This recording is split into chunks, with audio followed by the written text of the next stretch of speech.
Glory to Jesus. Out glory to Jesus. Out glory to the King.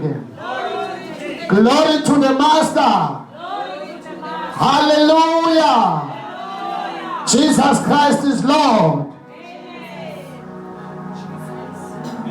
Hallelujah. Hallelujah. Cela sijonge incwadi zethu kwincwadi ka-Exodus. The book of Exodus.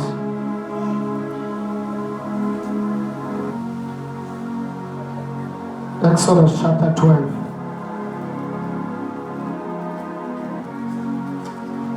Thank you, Jesus.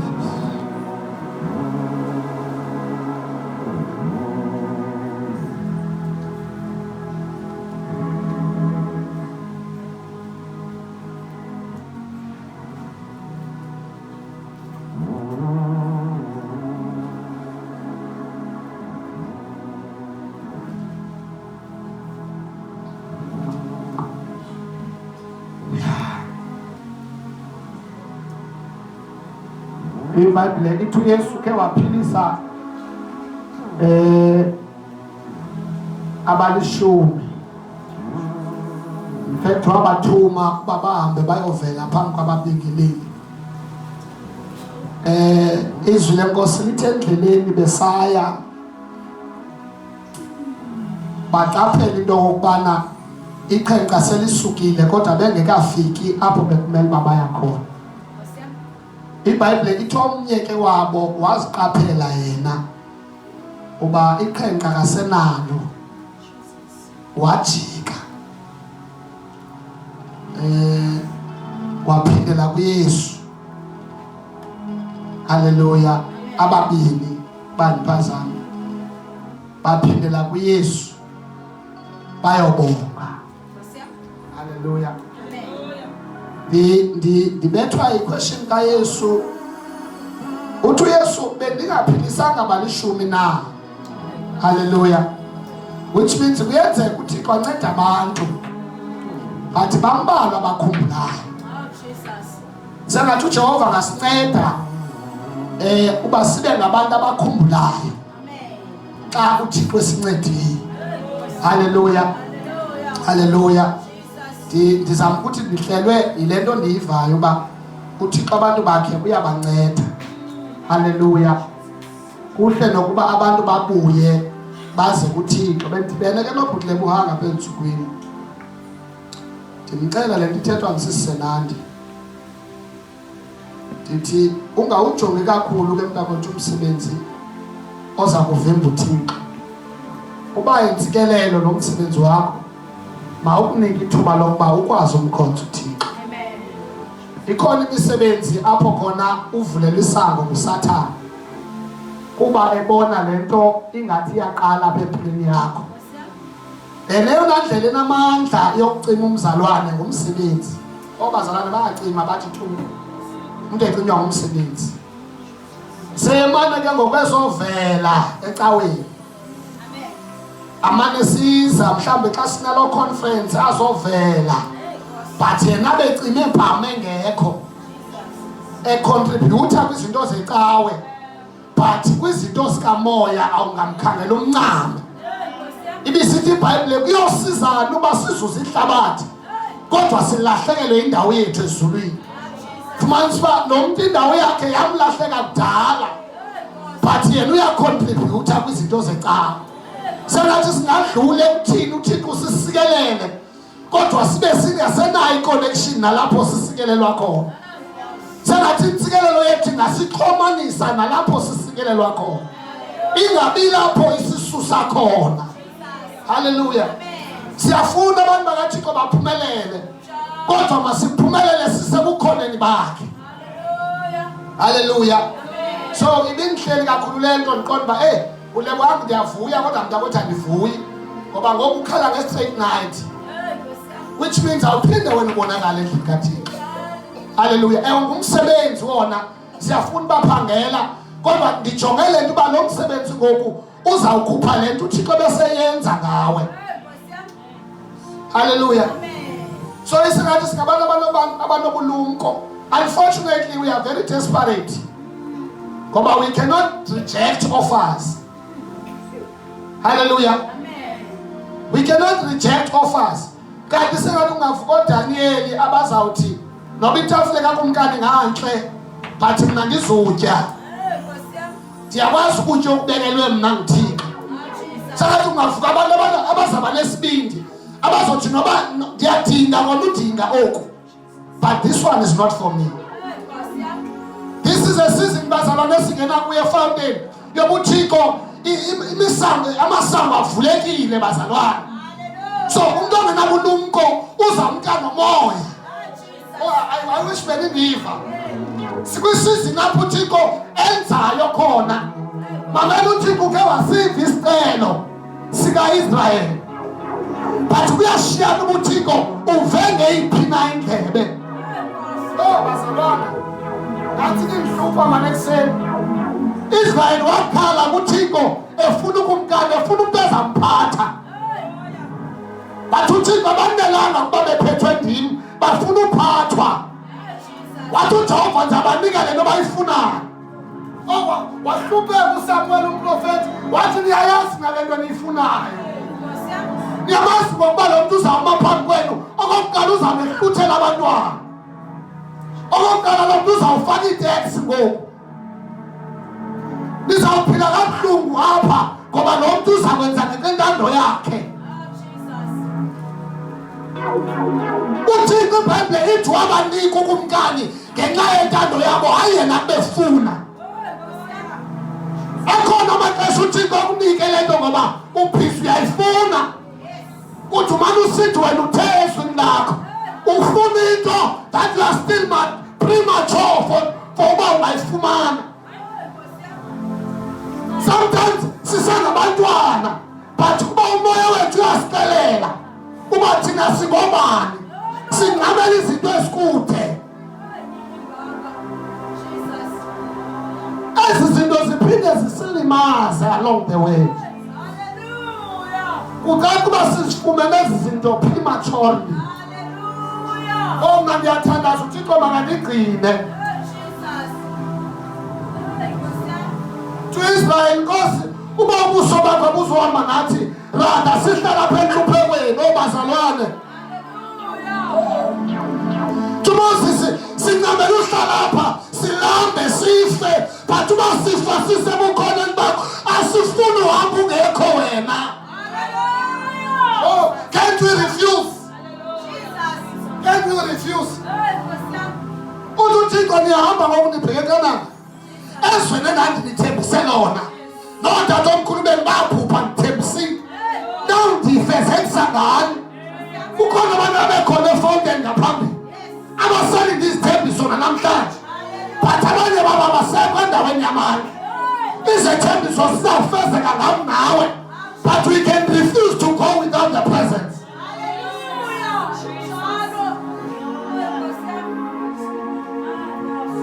Wathi uMoses uThixo sethethe kamandi. Wathi uThixo niyangena elizweni engandinithembise lona. Wathi uMoses ndiyakuva Thixo sisiyangena but nendihluphele uba wena uzuhamba nathi. Ubunathi sihlupheka ubunathi entlango sibulaleka ubukhona inyoka zisiluma ubukhona endleleni enqabi kamanzi kwenze njani ka siyokonwabela ungabikho. uJehova nine-problem yokonwaba kwenu. Ubathemba ningena elizweni lokonwaba, elizweni loba nento zonke, elizweni loba nemoto, elizweni loba nezindlu, ingxaki nizawunibulala ngoba niyanazi ninekani nezinto. Elithanda ngimama kabendayo athi babe-excuse abantu baphangelayo. uJehova uthi ndiyanazi kani nezinto nizawuthi caphukisa and I can end up destroying you. uThixo ndiyathanda uba nikhululeke, ndiyathanda uba niphumelele but andisuhamba nani. Mna ndinithanda nganihluphekayo ngoba nganihlupheka nindifuna ngeenhliziyo zenu zonke. Oyini bazalwane? uThixo mna uthi ndithanda kanisezinzingweni ngoba niyanifuna. Amen. Akonto uthanda singathi umuntu ohluphekayo. Shithi language umuntu ahlupha. Uthixo kwi-Israyeli ndabakhupha ezweni laseyiphupha, ndabakhupha ngemisebenzi yamandla ngezimanga zabo nangemiqondiso, kodwa isimanga u-Israyeli undilibele. Thixo ethetha ngo-Isaya umprofethi uthi ndizela abantwana nabondla bajika bakrenka kum, kwenze njani bafikele lonwabeni. Moses masihlala apha enhluphekweni. Sangaphakathi ngathi Tshumayela. Masihlala apha enhluphekweni. Singahambi bhetele uba sizohamba nawe.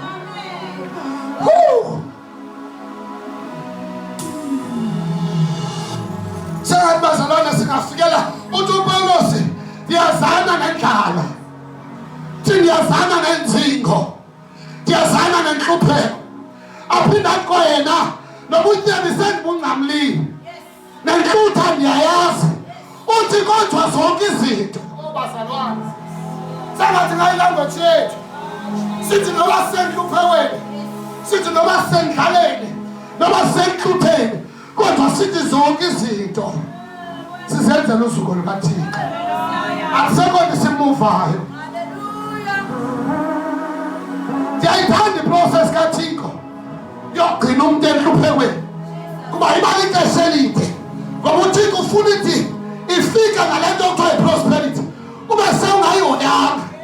Ebazalwane yayike yafika into ephatshelwayo ube wena sewungayiphaphelanga. Kwakuke wangena kwifashion ungabi nandlela ongena wena kwifashion ngenxa yoba uyiphethanga ikhosa longena. Kuthi mhla ugqitwa kuloo fashion kungenwa kwenye wena kukhona ufumana ikhosa. Sewuyithenga le nto awuyiphapheli. Sangathi uJehova ufuna abantu abanjani. Ngoba imali yafika fikile ekepeni wathi ntona nawusahlukanisa nothando lukaThixo. Bazalwane, ingaba lulonwabo na, ingaba imali na, ingaba imisebenzi, ezi zinto zonke asimelanga usahlula noThixo wethu. uThixo wethu ufuneka hlale nantsi language kaJobi. Uthi uJobi ndawuphuma esizalweni sikamama ndize ndandise kulo mhlaba ndingaphethanga. Ndiyava nithi abantwana bam babhubhile kodwa ndandisengenabo. Ndiyeva nithi imfuyo yam itshile yaphela kodwa ndandisengenankomo kulo mhlaba. Ndazinikwa nguThixo ezinto, ndiyabulela ke xa ezithathile malidunyiswe igama lakhe. That is our language. Language yethu ayifani neyabantu.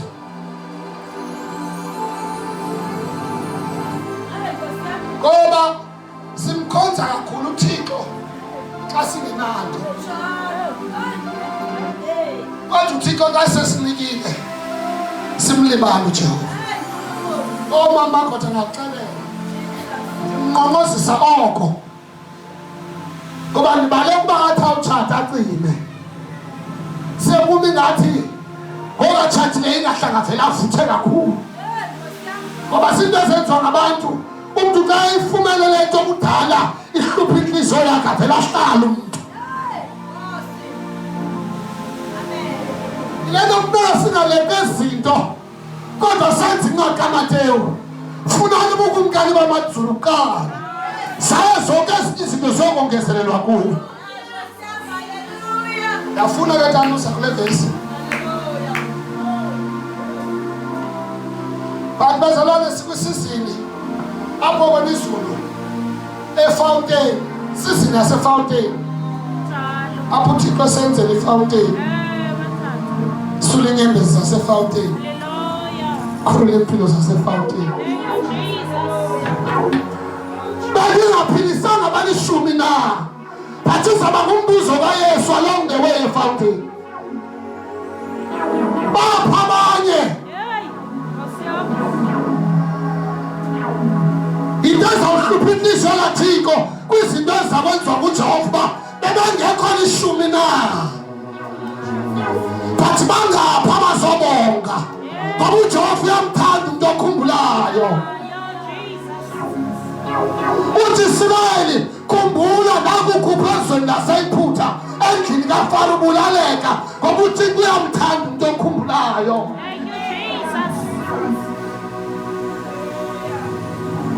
But we tend to forget. Silibala msinya. Hallelujah. Oh bazalwane, cela uyithila nje le verse. Sithandaze. Exodus chapter 12. uThixo nje makasincede. Theo sisenande lihleleko alifuna phakame. Asikalivumele lihleleko lisisoko lisebazalwane. Asikafuna ukuphazanyiswa lihleleko elingusatha. Usonke nabazalwane andithi iBhayibheli sithi unamandla mama. But ndithi sithi unamaqhinga. Bazalwane babetha ngamaqhinga. Kathase ngoba uthandaza kangakanani but uSathane usebenzisa amaqhinga uza kuwe. Ube ngumzalwane ole-excuses. Uphethwe ngamaqhinga kamthombo. Ngoba ukhona umhlabeni othi amuthonti nothing. Konzo yethu le. Kungabi khona isiqandayo ukuba simdumise uThixo. Hallelujah. Hallelujah. God Exodus chapter 12. Let us fundeni nje. Verse 31. Sibese siyathandaza. Ulisile kumpostile egameni kaJesu.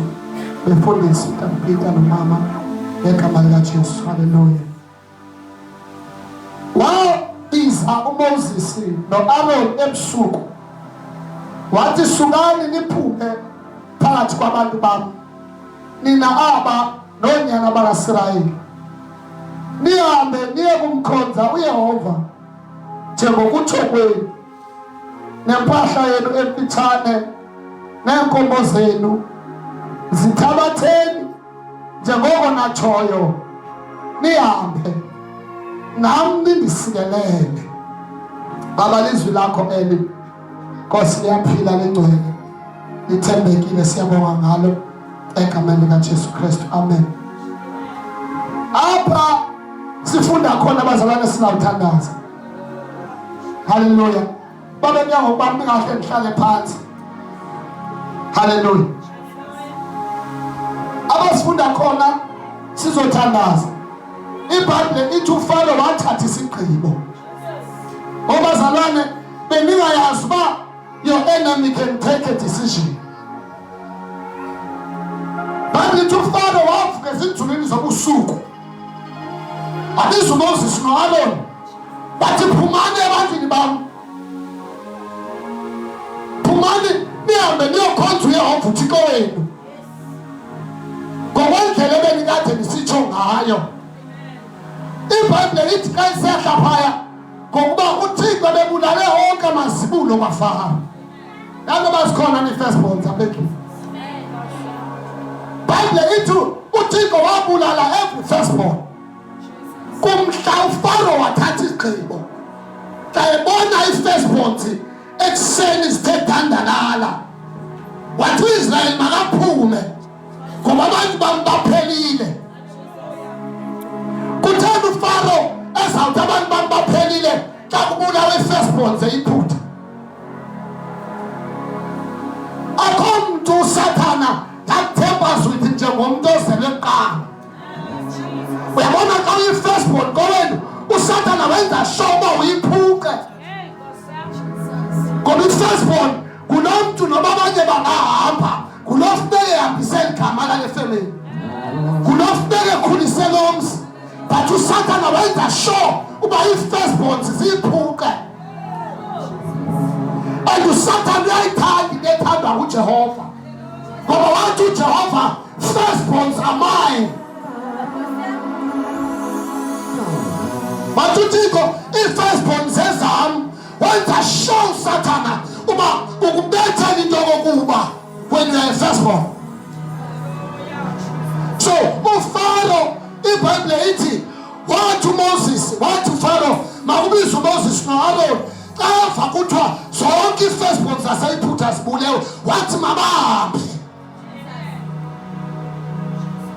Undihlupha kathi uFaro hambani niyokhonza uYehova uThixo wenu. Uthi nami ndisikelele ndiyava manuya in a season apho khona utshaba lwethu luzokela amalizwi kuthi. Uthi uJehova xa eprofetha ngoyisaya umprofethi usazamkhangela ngendawo empilweni yakho ungayifumani indawo yakhe. Likhona ixesha empilweni bazalwane apho khona utshaba lukuncamayo. Ngoba sinomalusi olungileyo. iBhayibheli uyakuncama bakho bonke abuncamela izimpu zakhe. Xa sethe waphakama umalusi olungileyo utshaba luyanikezela. Khulula abantu bam bayandikhonza akavumi uFaro but ngoku akho mntu uthi khulula nguye okhululayo ngoba ufa zona.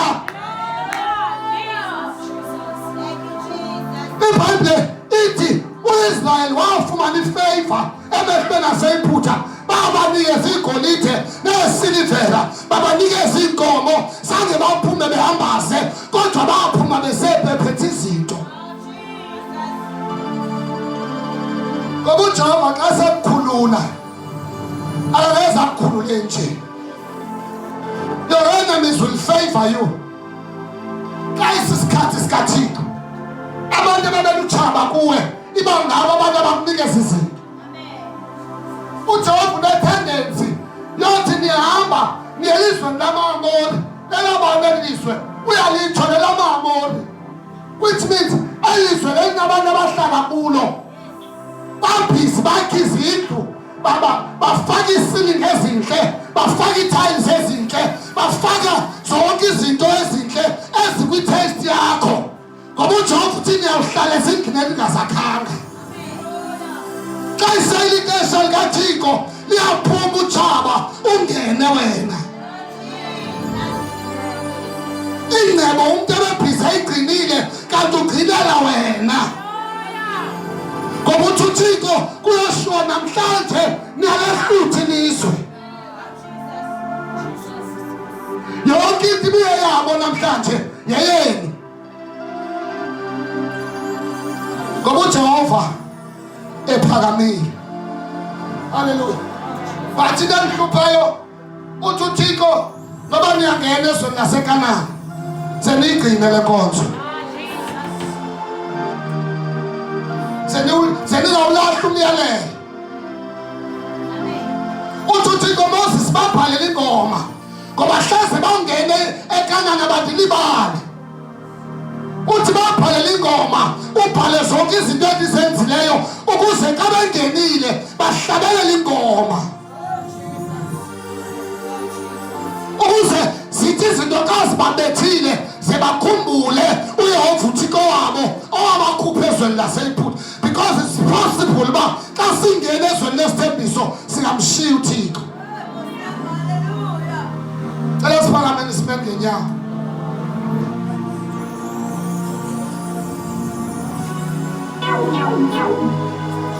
uJehova makasincede Fountain of God's Grace. Nansi nje manje into ehlele emoyeni wami uba sesingamlahli uThixo, sesingayilahli le nkonzo, singayilahli imiyalelo kaThixo, because sifikile kwilike Fountain noba uThixo enze mani. Sifikile kwixesha lokwenza kaThixo noba uThixo makenze ngendlela engazange yathi qatha engqondweni yamntu. iBhayibheli ithi Jehova bemangaliswa abaninzi bayomangala nguwe. We are in that season. Ndicela ukunikeza isecret uba ndichebele ntoni sizawuthandaza. iBhayibheli ithi uThixo wathi kuIsaya makahambeze for about a period of 3 years.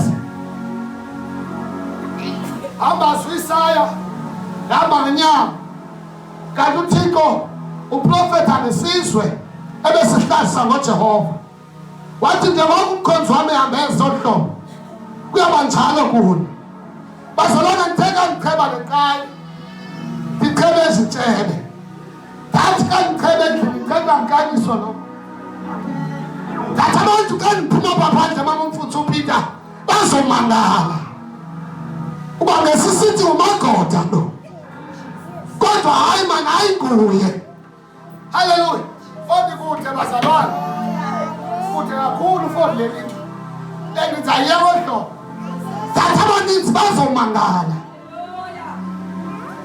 sikhona izinto uJehova azozenza empilweni yakho babuzana abantu ba ingaba nguye nalo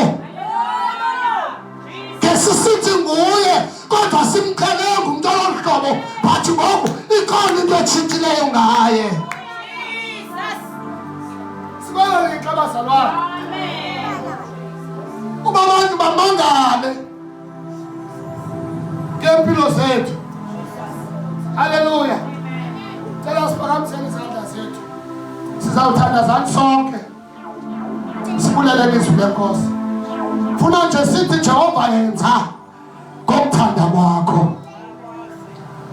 funa sonke bazalwane sithandaze sithi yenza uNkulunkulu ngokuthanda kwakho baba ulungile siyathandaza sonke uyinkosi yezulu uphakeme kakhulu siyalibongela kwigama Thixo wethu onamandla egameni likaJesu waseNazaretha limanda laboshita librakata labosaya thatha indawo yakho uNkulunkulu wethu onamandla wena ngumlomo ongaqambi manga Thixo wethu onamandla ezwini lakho okuthethileyo wathi uzakwenza uyakwenza egameni likaJesu waseNazaretha likhala bashatha rikethele boshanda siyabonga uNkulunkulu onamandla uthi Thixo wethu Faro wathi Moses thatha abantu benu niphume nihambe eJiphuta sifikele kwilixha lenkululeko egameni likaJesu waseNazaretha wabese banikeza ingcebo Thixo wethu onamandla bebulele kwiminyaka bonke siyabonga ngoba wena ukuthi wenza izinto ezinkulu ezingathangaqatha ngondweni yamuntu siyabonga ngezwi lakho uNkulunkulu wethu onamandla eliphilayo ligcwele sesivala Thixo wethu inyanga kaJune thatha indawo yakho moya kaNkulunkulu egameni likaJesu waseNazaretha masingene kwinyanga kaJulayi Thixo wethu onamandla ezethembisweni masingene kwinyanga kaJulayi Thixo wethu onamandla singene kwesulweni kwenyembezi egameni likaJesu waseNazaretha singene kwinyanga yokukhunjulwa uNkulunkulu wethu onamandla egameni likaJesu waseNazaretha makwenzeke Nkosi okwezwi lakho ezimpilweni zethu egameni likaJesu waseNazaretha siyabonga uNkulunkulu wethu onamandla sikunikeza usuku lwegama lakho dumo lonke Nkosi lukufanele egameni likaJesu olamanda laboshita librakata labasaya ushanda labasita mandala bakata labosha ushala bakata labosia asibulele bazalwane sonke egameni likaJesu siyabonga uNkulunkulu wethu siyabonga somandla siyabonga mnikazi wokuphila kwethu siyabonga likata labosha mandala boshikethele besaya yerabakata laboshata limanda labakata laboshita in the name of Jesus in the mighty name of Jesus kuyenzeka Thixo wethu kuyenzeka egameni likaJesu sibonga ukukhululwa Thixo wethu onamandla egameni likaJesu waseNazaretha siyabonga ngalesizini Thixo wethu esingena kuyo silibandla lakho egameni likaJesu waseNazaretha likhatha labosha siyabonga Thixo wethu ngokufezeka kwamaphupha ngokuphendulwa kwemithandazo yeminyaka egameni likaJesu izethembiso ezasithenjiswe kodwa omkhulu bethu zifezeka kuthi ngegama likaJesu siyabonga amayingcwele sikunikeza udumo ngoba lukufanele Nkosi suka lonke lungo lwakho ushala mandala bosia librakata la boshata mandala boshikata la bosia in the name of Jesus. Ake simpheni izandla moyingcwele Oh, asimpeni izandla bazalwane. Asimpeni izandla manje. Egameni likaJesu. Siyabonga uNkulunkulu wethu othembekile. Siyabonga somandla. Oh, come on bazalwane. Let's praise him, let's thank him. Egameni likaJesu waseNazaretha. Siyabonga thwala lethu. Wena nguThixo wenza izinto. Egameni likaJesu. Wena nguThixo wenza izinto. UnguThixo wezimanga. UnguThixo wemiqondiso. Oh, Shana Maya. Oh, thank you, Jesus. Oh, thank you, Lord. In the name of Jesus. In the name of Jesus. Cela uthathe indawo yakho mama. Cela shayina izandla kakhulu bazalwane. Egameni likaJesu.